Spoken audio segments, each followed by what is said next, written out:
This is Hold This Mic, episode 5, recorded in Southwest Philadelphia. And we are joining a discussion already in progress with Akil Vicks, Josh Kurz-Burchard, and 2 guests, Jeremiah Scalia and Selma Feliciano-Arroyo. We hope you enjoy. What's the basis for spaceships except for conveyance to escape the matrix? No, but it's more than you've seen it do. I promise you that my bars is rap genius proof, and I'd rather take the scenic route. I'm not the type that you see in groups. Money can't buy. You know, that's like a pretty regular picture throughout the country. And when the mainstream of the party has like decided that funding,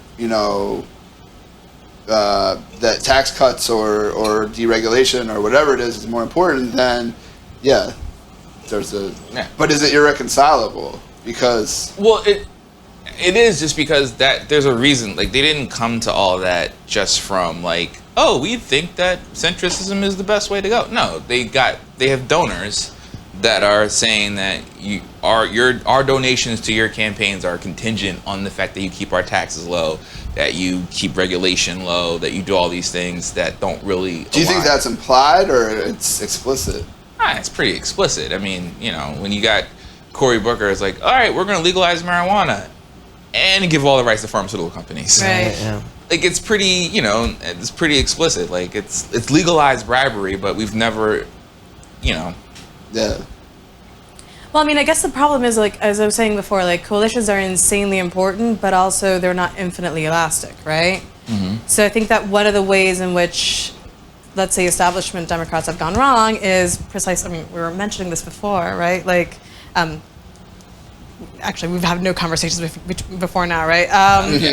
Well, we talking about how, how the strategy since, I'd say, the 90s, right, very strongly has been to try to extend, as in a sense of coalition, right, to their hand to the right, to the more moderate right, which is a problem when, when they're giving when they're turning their back to the left because they think that the left, that they merit and deserve, and they almost own the vote of the left without giving anything to the left, right? Yeah. And that's a huge problem, right? Like, this is how we move right. This is how we move.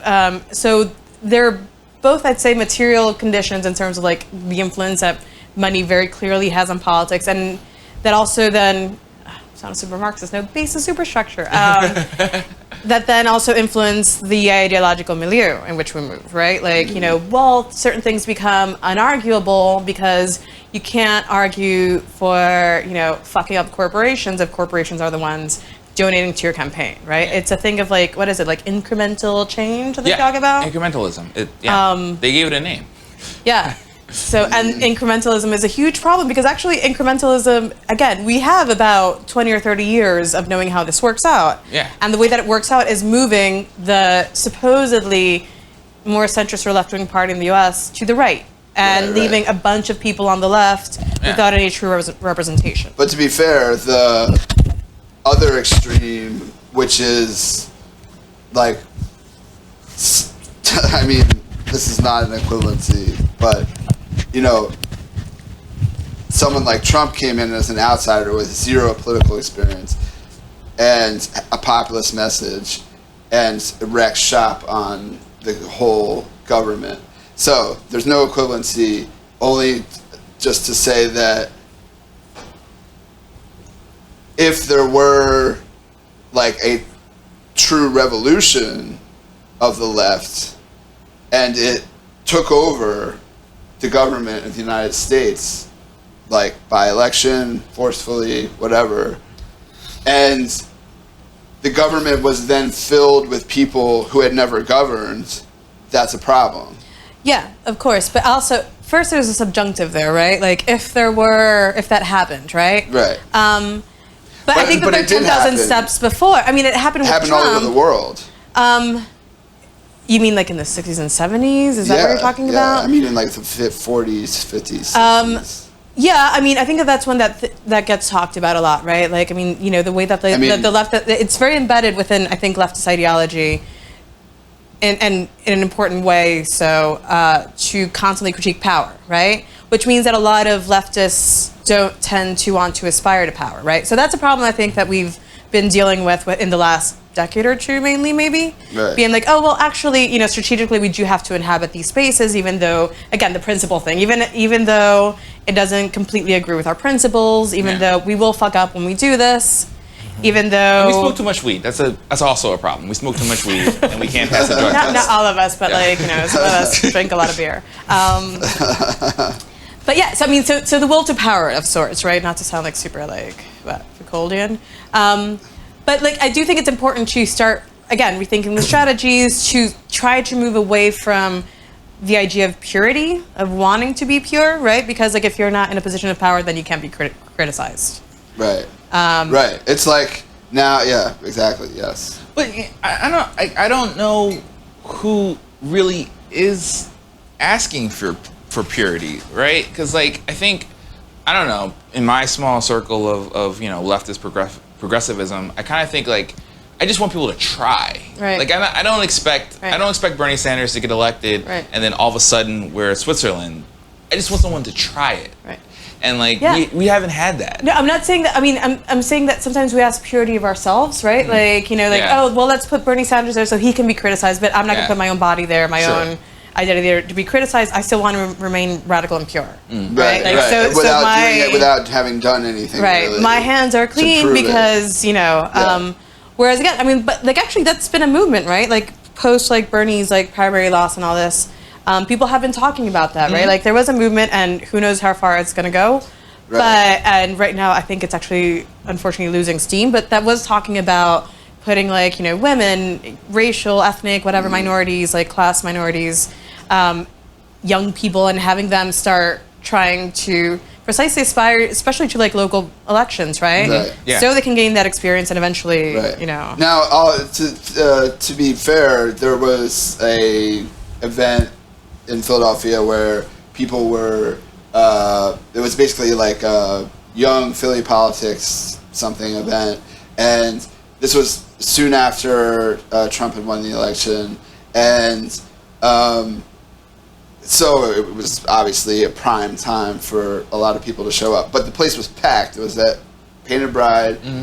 It was packed to the gills. There were representatives from different campaigns that had run in the past, Democratic campaigns. There were, I talked to a guy from the AFL-CIO about unions. It was really cool. There was lots going on, and there is a very energized activist and progressive force in this country. It's just that, and I think I sort of would challenge a little bit that there is just an establishment camp and just a left camp. I think people in reality, their ideas are elastic in some ways. Their actions do change. Something like Charlottesville happens, and boom, that will push people on the left further towards action. I just think it will push people into their communities, kind of school board meetings, and inspire people to get elected. It's easy to conceptualize these things in terms of a model of two camps, but that in fact these are all individuals with a certain amount of thinking going on in their heads, and that they end up making they're not just stale, they're making choices, and they are changing, and they are following leaders to some extent, and they are being pure and saying, I'm going to talk all this talk, but I'm not going to engage. But I think it's almost a challenge, for me, to remember that because I'm in Philadelphia amongst my lefty friends, and it's hard to remember that the rest of the country has trends and themes and things going on, but is actually not monolithic by any stretch.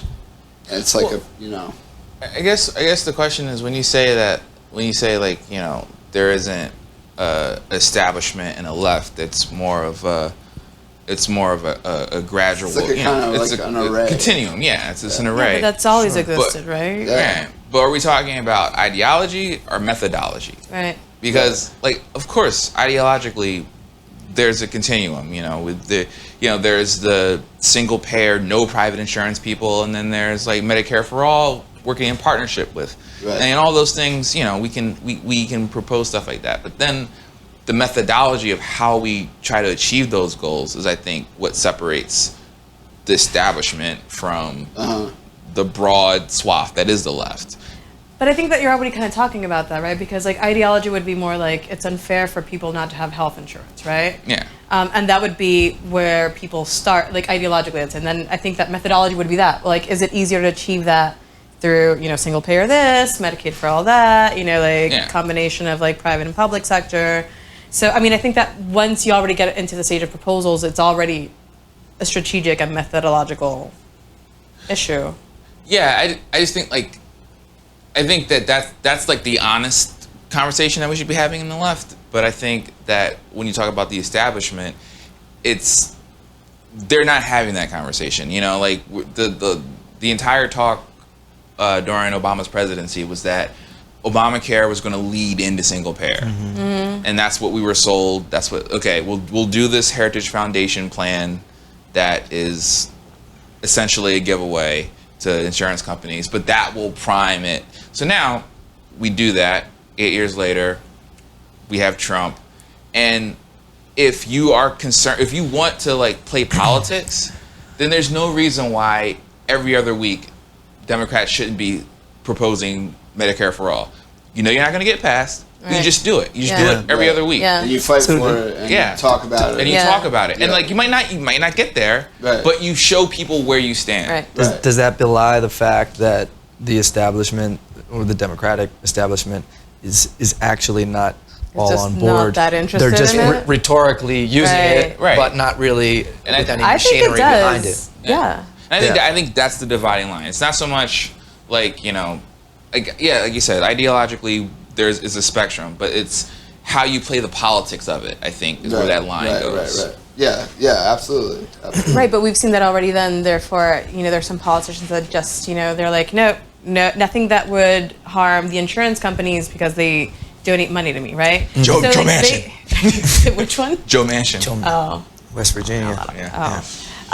So we already, when we're talking about this, we're already talking about politicians that, or spaces in which a lot of people have their hands tied, even if it's just because of the way that the system works, right? Like, I can't get elected or reelected if I don't have like huge funds behind me, and I don't have huge funds behind me if I don't have huge economic interests behind me, right? Funding my campaigns. So that already takes out of your playbook a bunch of stuff that other people are interested in, right? I mean, there have been actual studies that show that when you look at what Congress passes, it's not what's most popular. It's not anything like that, right? So like Congress decisions, decisions don't correlate pretty much at all with popular opinion or interest, right? It correlates with special interests, opinions or interests, right? Or desires or wants or whatever.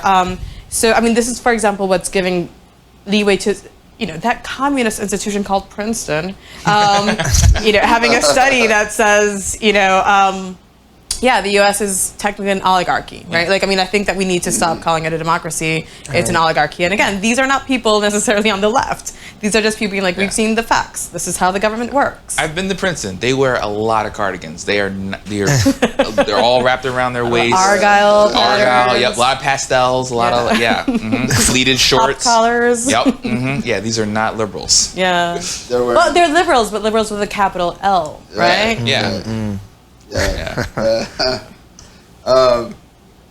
So it's like money in politics then. Yeah, that's the issue. To I end think all that's issues. I think that that's one big issue that a lot of us can rally around, right? Right. And then people on the right try to rally around.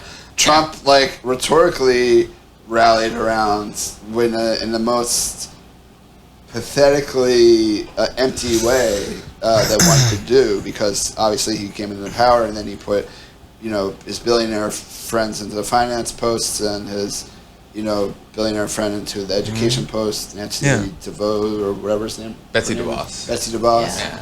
She sucks. So railing against Goldman Sachs throughout the whole campaign, and then appointing like 5 Goldman Sachs executives to his cabinet, right? Because Trump is the Joker in the Dark Knight of sorts. Like, part of it is that, right? It's just like complete chaos. Like, no importance about like being cohesive with your message or consequent or he's like a isn't there something called a whirling dervish, which is like something that's spinning but he's like whirling dervishes I think are nice people, right? Okay. But like let's pretend there was like the whirling dervish who had like huge whirling dervish audience. Do our sponsors not like museums or what? Isn't Trump like Tasmanian devils? Tasmanian devils? Yeah, we have no one in Tasmania. He's such an idiot. He's an insane idiot. Yeah, and he's so angry deep down inside and hurt and badly damaged as in terms of his like ability to mitigate his ego, and he's just willing to fuck shit up on a grand scale. But not on a grand scale, because not for his friends, right? Like, as long as the upper class is okay, and for example, again, like this whole like hullabaloo with He'll turn on. But not when it comes to the important things, right? So again, like you want to leave 23 or 24 million people without health care, so the super rich can get tax cuts. He doesn't give a shit about them. No, of course he doesn't, right? So it's like, it's more chaos, it's more rhetorical chaos. When it comes to what matters, he still protects the class of the class of this, not even of the wealthy, but of the super wealthy, right? I don't know. I kind of think it with Trump. If it was any other person, I think I'd be completely on board. I might agree with you. Actually, I think Trump is just but in a big way, but still will not. He's fired off at Paul Ryan, Speaker of the House. Sure. But that's his brand, right? People expect that. McConnell. Yeah. He is like Dean Heller put in his sites, like his Twitter sites, like a lot of really, really powerful rich people. In a sense, but not as a class, right? He's still protecting class interests. Like, even though like once in a while he will target someone, he doesn't care about his brand. He doesn't care about individual elites. He's willing to snipe them out. Like, he hates Hillary. Hillary's elite. Like, that's not the issue. The issue though is that like he still has a certain class allegiance, which is very clear, right? Because like I would want to talk about, for example, like that leads I think to a bigger topic that's like like affect in politics, right? Like irrationality and politics. Although I think that Jeremiah wanted to say something before, so about what? About what? I don't. We were like you wanted to say something. And no. I was wrapped with interest in what you were going to say. Also, like an expatriate, like you could give the expatriates view, right? Like. Oh, okay. Well, sure. I mean, I can speak on that a little bit, I guess, but I think what I was just saying is about Trump with his elite status. Of course, he's an elite. Of course, he's a unpredictable elite that will attack any right-wing elite that gets in his way or that doesn't, fawn him with affections. And that's probably the best way. The ones that are, the sycophants are the ones that are, get into his circle the most deeply. For example. Scaramucci, my God, what a disgrace. But I think Trump is, he's an anomaly in the sense that he is so unpredictable, and he will attack, the interests of the Republican Party, the establishment on the right. and yet at the same, and that's what people. That's what that's what the working class white That's what the people. establishment Republicans, for example, are really afraid of. Right. But it taps into that, right? Into Yeah. like But at the same time, a lot of his voters. That's what the working class. Yeah, his working class white base loves that. But at the same time, Not just working class again. Like, well, okay, again, there have been all studies right. that say that the average Trump voter makes more money than the average True. Hillary Yeah. voter. And the average alt-right person is like sitting at a desk, like in a middle management position, making like right. making like 80,000 a year. And being really All right. angry that they're not, that the world does love them more than it already that already black guy does. they hated like got promoted like twice Yeah. when they stayed in the same. Yeah, because of their radical mediocrity. Like Right. Oh, God, that's a great phrase. you can use it. Thank you. I think though, without the working class white vote and middle class white vote, not like upper middle or beyond, that then there is no Trump though. I mean, I don't know the statistics you're talking about exactly, but I think putting that aside, the point that I was trying to make is that he is able to appeal to the populist sentiment, whatever class, but the populist anger, and at the same time, Right. still support the elite right-wing agenda. He's a magician that way, though. He's a magician that way. So. Racist anger. And Yeah. yes, that in a huge well, I think that's the vehicle through which he's able to do all It's this. the perfect I mean, that's storm not a that he separate. created, right? I'm not even saying that's a separate thing. That is how he was able to, hoodwink all of the. And this is why I guess I stress the working class white people, because, they're getting fucked too in the end. Yeah. Maybe not as hard as minority groups, but they are still going to suffer.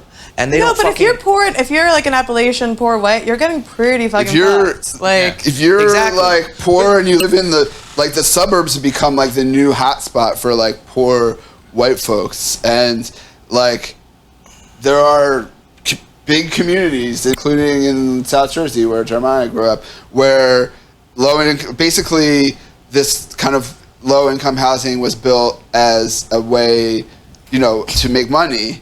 And people move in, and because they aspire to do that. No. Well, what? maybe maybe it's like a step up. It's like a step up for people, but in the long term, people don't have the same. Like the wages are so stagnant, and the benefits are so non-existent, and the hours are so terrible, and the shift work is so bad that they just don't. They're stuck in these like. They seem like gated communities almost, but they're really like tiny apartments, and like I mean, I'm kind of. They don't. That's the rub, though, isn't it? Right? It's like they're gonna get fucked under Trump, but they had been fucked, and they were fucked under Obama. Yeah. And they were fucked Yeah, under Bush. right. And they were fucked Yeah. under Clinton. And yes, and there's a slow descent of getting fucked that's been happening, since Reagan. Yeah. I mean, like economic everyone. inequality has been growing. Yeah. It grew under Obama, for example, right? Yeah. So Obama was Right. not like the fix at all in any way, No. shape, or form, and people kind of like forget to talk about that when they're talking about like True. when they have like Obama nostalgia. It's like, well, no, like nothing yeah. in that sense got resolved, like No. Right. at fucking all. He did turn around the rate of unemployment But what kind rising, of but then unemployment? what we talked about and Yeah. Akil pointed out was What is that? it's- What about wages and They're all- Yeah. without So, wages.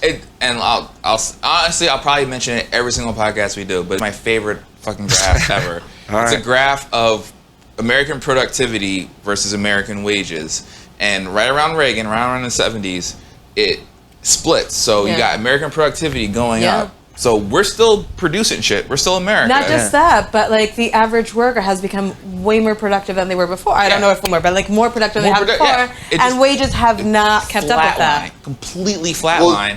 And it just so it's Reagan's presidency, and it's also another thing that happened in that same time period was Buckley v. Vallejo, which was the first time the Supreme Court let corporations donate directly to campaigns. Right. Right. coincidence there? Yeah, probably. But we've never fixed that original sin, if you have, of capitalism, where we've completely uncoupled Right.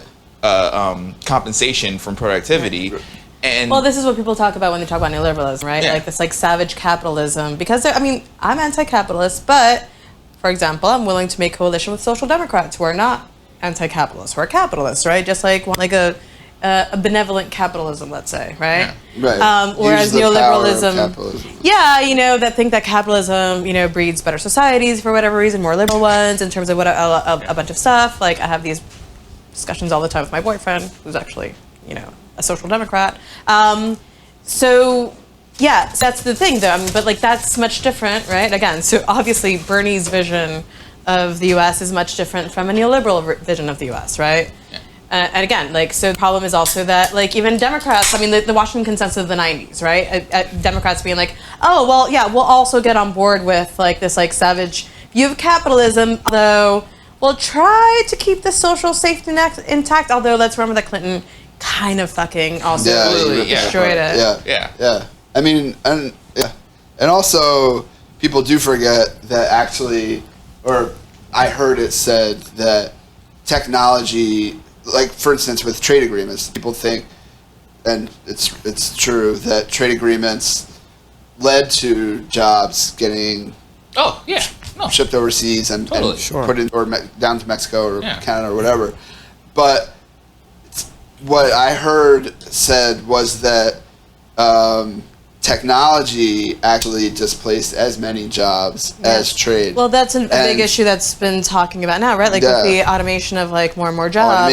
Automation, like scanning your own shit at CVS. Right, yeah. I mean, think of how many jobs there would be. Marx was right. Yeah.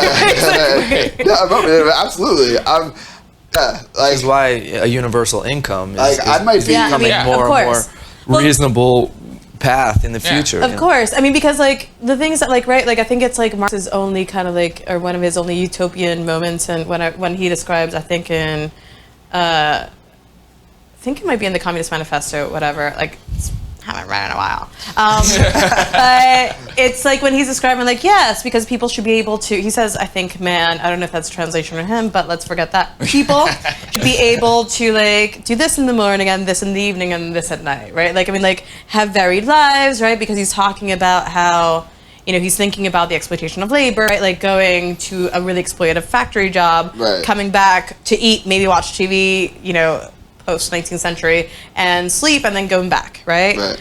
Also, let's not forget that the weekend was invented in the 19th century, right? Through like labor struggles. Violent labor struggles, by the way. Riots. Oh my God, riots. Oh my God. People got the weekend from riots. Yeah, like people like breaking machinery, people like doing, people like not respecting private property. Yeah.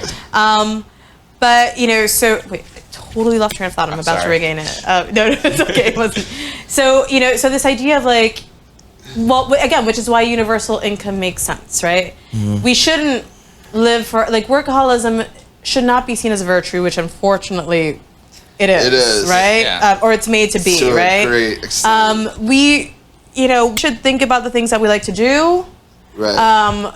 Not all of those are going to be economically productive. Right. Well, I mean, there's so many things that aren't valued by capitalism that have value. Right. Yeah. But that aren't monetarily on and the those market. actually are the things that life is made about, right? Like people have talked about that happiness, or I hate the term happiness because whole bigger discussion, but like that human satisfaction and fulfillment is based on relationship with others. Right. Monetizing that is a fucking terrible idea. Yeah. I mean, not that it doesn't happen, but like, so again, so we should aspire to that, right?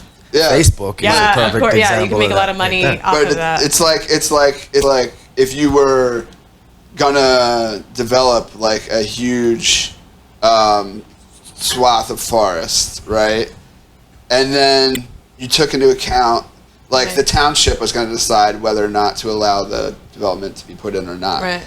And there was a convincing enough argument by the other side that, look, like, we've been fishing and hiking and like camping in this forest for generations. Right.